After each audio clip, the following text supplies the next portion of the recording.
Welcome to Mikam Israel. In Parashat Vayikra, the Torah introduces us to the full spectrum of korbanot, the olah, the mincha, the shlamim, chatat, and hasham. Each offering carries its own purpose, its own nuance, its own path to closeness with Borei Olam. But when it comes to the zrikat hadam, the sprinkling of the blood, we find something unusual. The blood of a korban chatat brought from an animal is applied to the upper half of the mizbeach, while the blood of an olah, also from an animal, was placed on the lower half. But when the offering is a bird, the order is reversed. The chatat goes on the lower half, while the olah is sprinkled on the top. Why this reversal? Rav Meir Shapiro, Zichrono Livracha, the Lubliner Rav, revealed something so delicate and so profound. The korban behema, typically brought by the wealthy, represents a gift. A man of means brings an olah to show his love, his devotion, and his elevation. But there's a charger in that, a sense of pride. So the Torah instructs, keep that offering low and let the act rise, but keep the giver grounded. By contrast, the korban chatat is brought from remorse, from failure, from regret. It doesn't come with pride. It comes from a broken heart. And so the blood is sprinkled higher because the sincerity of a contrite heart lifts the offering upward. And what of the bird?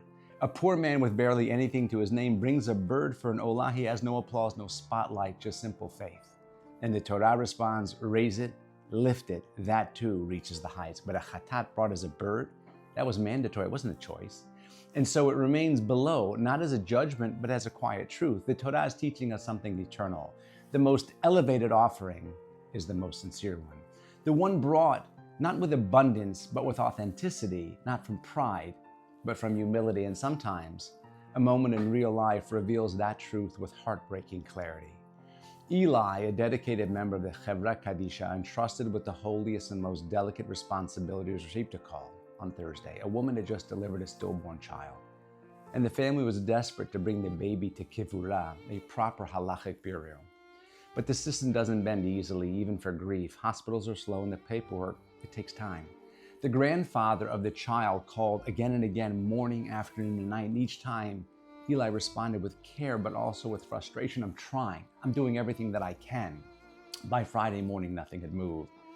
And then just before Shabbat, the breakthrough came. The hospital released the child's body. But there was one more step, one that was no less heartbreaking, the Brit Milah. Yes, even a child who doesn't live to see this world is given a Brit, and with that came another responsibility, the naming of the child. Eli was introduced to choose a name that would accompany the baby's neshama to the kisei hakavod, and following custom, he searched for an obscure name, something meaningful, rarely used. Nobody would use it in the future, and guided by his Rav, Eli turned to the Divrei Hayamim. He chose the name Achi Tov, my good brother. And as the sun was beginning to set on Friday afternoon, the grandfather called one last time, did you take care of everything? Eli answered softly, yes. The halachot were followed, and he has been buried. And then there was a silence. And then the grandfather said something that took Eli's breath away. Now, my son can make the Shalom Zachar in peace. Eli was stunned. A Shalom Zachar for a stillborn child? He gently explained, there is no Shalom Zachar in this case. And then the grandfather shared the story. The baby had been an identical twin, and while in the womb, he began to absorb the blood flow and the nutrients of his brother, endangering them both. A she'elah was posed, psak was given. The doctors would stop the blood flow to one child to save the other. The child never took a breath. He never saw the world, but he gave everything so his brother could live. And Eli, without knowing anything, had chosen the name Achitov, my good brother.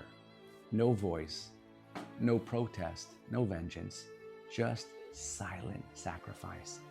And in that silence, a whisper of achdut, a final act of love, a neshama that gave everything. Sometimes it's the quietest souls who rise the highest. Ladies and gentlemen, in a world that celebrates the visible and applauds the grand, the Torah reminds us that Shemayim measures everything differently. It's not the wealthiest offering that rises highest, it's the quiet one, the humble one, the one bought and brought from a place of brokenness and truth. And then there is a child, nameless, silent. He never breathed, not a moment in this world, yet he gave everything so another could live. They named him Achitov, my good brother. A name chosen in innocence, but written in eternity, because sometimes The soul, the neshama, says what the lips cannot, and heaven hears what the world never sees. And sometimes, in moments when the heart breaks beyond what the mind can grasp, when precious lives are taken in a flash, and as a nation we are left utterly shattered, even then, the offering isn't in vain. Borei Olam, in his perpetual mercy, he gathers those nishamot with infinite tenderness, and he places them close, so very close to the Kisei HaKavod, to the throne, where eternity begins, where pain is no more, where light has no shadow, and where their presence becomes a zechut, a merit for all of us, and their memory an eternal flame. Mika Amcha Yisrael, Shabbat Shalom u'Mivorach.